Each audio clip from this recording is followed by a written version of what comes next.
And then the birds approached another valley. In this valley, the sun and the moon dived into a river until it became a river of light that overflowed its boundaries and engulfed everything. In this valley, the mountains sunk into a darkness of crushing heat. In this valley, everything yielded to the blind beauty of emptiness. And the hoopoe noticed that all the birds who were following her were silent. At first she wondered whether there was anyone left who was following her on her path. And when she turned to look back, there she saw them, seeing in each of their hearts full trust in her and the journey they had undertaken. And she said to the birds that were following her, said these words, "Brothers and sisters of the air, now we approach Fana. Now we approach the valley of annihilation. In this valley, you will learn to surrender yourselves to the emptiness. And in doing so, your hearts will be set free. Your hearts will be set free to embrace eternity itself." And so silently, the hoopoe and the birds that followed her crossed Fana, the valley of annihilation.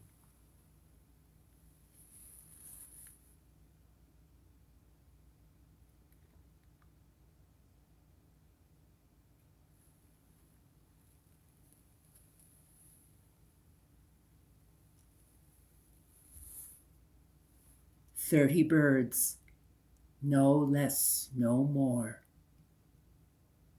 30 birds crossed the valley of annihilation. And when they did, they could see in the distance, resting on the clouds, the palace of Simorgh, their king.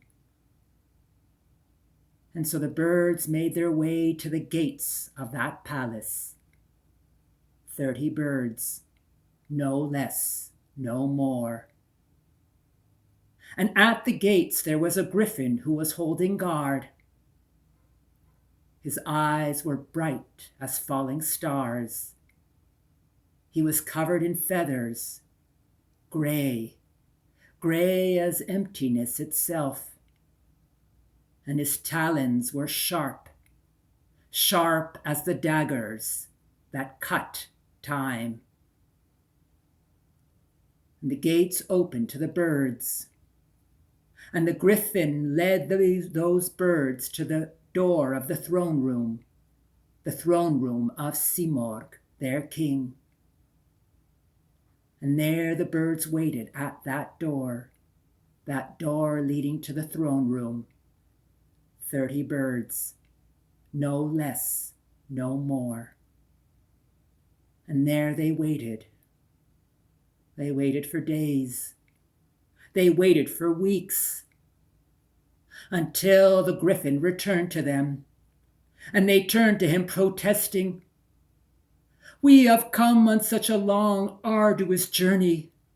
Why does our king still make us wait for the moment to look upon him?" But the griffin turned to the birds who were there and said this, "After all, this door has always been opened.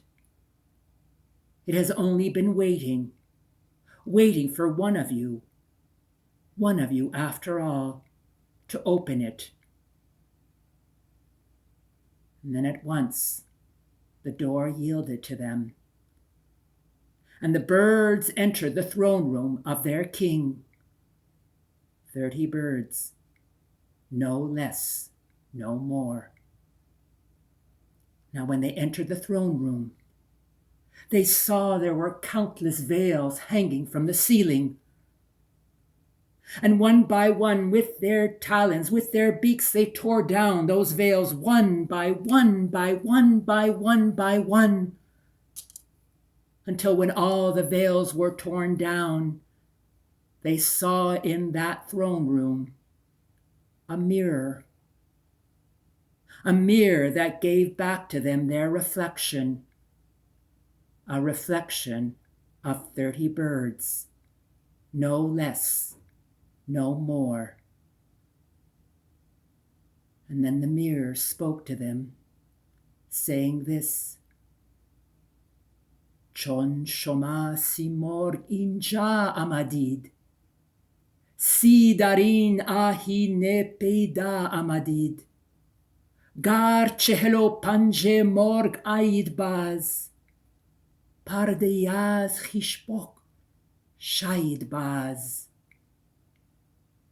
You came as 30 birds, and so you see the same 30 birds before you, no less, no more. And if you came as 40 or 50 birds, here you would still see the same one waiting for you, the same one waiting for you to embrace you with love's eternal embrace. And then at that moment, the birds understood that Simorgh, king of the birds, and Simorgh, 30 birds, were one and the same.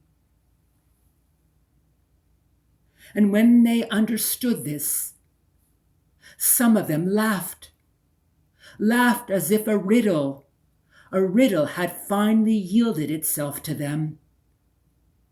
Others wept as if something that had been taken from them, something that had not been given to them so long, had finally been offered to them with the grace of a loving heart. And through their laughs and through their tears and weeping, they filled the room. They filled the room with this bright light.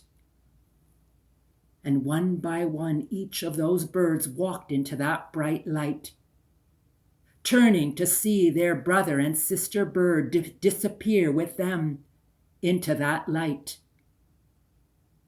And when they all yielded to the light and disappeared into it, each of them woke up to a dream.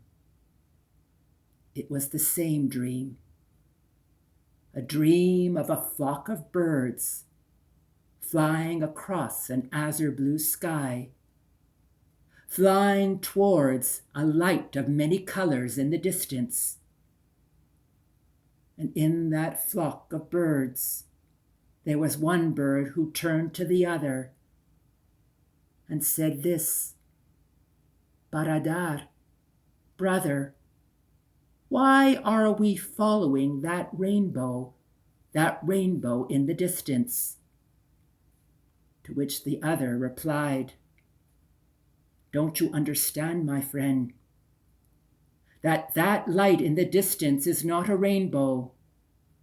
That light of many colors is the tale of Simorgh, our king, who is leading us across this vast expanse towards eternity. Jan eto dar jesmo, todar jan nahan, e nahan andar nahan, e jan Ijan. The soul hides in the body, and you hide in the soul. O hidden within the hidden, O soul of the soul.